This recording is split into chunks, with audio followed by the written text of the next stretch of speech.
Buena Vista Avenue is probably one of those streets in Coorparoo that's really special, isn't it? It always has been, and I think one of the reasons is it's just got these unbelievable city views that are with a northerly aspect, which is quite unusual in the eastern suburbs. The other thing that is really beautiful is driving down the street. It's very tree lined, and you actually drive in at street level, no steps, and greeted with the view at the rear. If you open up the front of the house, you get beautiful bay breezes right through, so that's another thing that you only know when you move into the street. And I think it's just a really easy flowing property. This is a double frontage, so we've got more light, more space, more views. I guess the biggest thing about this house is this is the first time it's been on the market in, well, since we can actually find records for it. So in saying that, there's a lot of opportunity here, isn't there, for someone who wants to create like the ultimate family home. It's 1,940 square metres of land. It's relatively flat, so completely usable, the whole parcel of the land. It's so quiet, it's got everything. 140 square metres with a double frontage, it leaves the design opportunity really, really open. So you can have a really wide house, or you could have a courtyard house. I mean, there's opportunity to get a tennis court and reinstate a pool and all those sorts of things. But again, with that view, you've really got an opportunity to create and design a house that'll go on different angles and pick up different views, different aspects during the day. Endless opportunities. You cannot overcapitalise in some of these prime positions. It's interesting, I think this is more depictive of a Californian bungalow style, or even like a Spanish mission. There is the stitch work and the brickwork that is highlighted as features throughout the house. You've got the stucco finish, which is obviously where they've rendered and then finished the property off. And I mean, a lot of those features are quite nostalgic to a lot of people, and they're quite emotive, and people like to keep them. But obviously, with the way that we live today, there is a variation on how we do that and how we manipulate that to make it into a home that is befitting of, you know, a block size and a view, and ultimately the end product of what this home will be.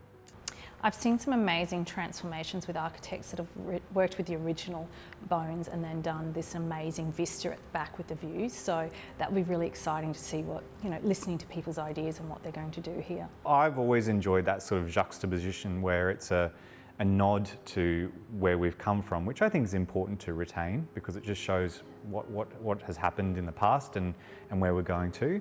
But at the same time, there is so much opportunity because, like we said, the small original value of this house can still be retained quite beautifully, and it's quite voluminous, to be honest. And then you can create something really quite special with the remainder. You can always tell a home that's special when it just doesn't turn over, it doesn't sell because it's been a family home that's been loved. And you see that from the street, and then you walk in, you feel that. And that feeling is hard to find. You know what's interesting, and what we've actually lost as time goes on, is that domesticity of housing and how we live. I mean, everyone's building these houses and they build these big walls around them, and they're really cutting themselves off from that interaction with your neighbours, with the kids in the street. You arrive at this property and, I mean, the fence is only a few foot high. So it just shows that in that period of time, that nostalgia and that connectivity that you had to the street and your neighbours. I mean, great architects believe that you should actually have an obligation to connect with your surrounds. And I mean, I'm a big believer in that, and I really enjoy it. But, you know, like this house epitomizes that because you turn up and you just see it.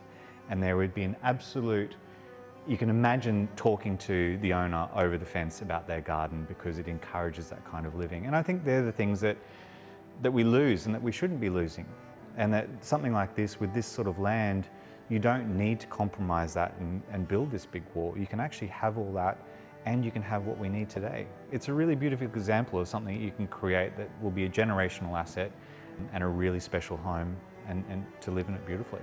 Yeah, so we're really looking forward to seeing who's going to buy the original, the Gables in Coorparoo.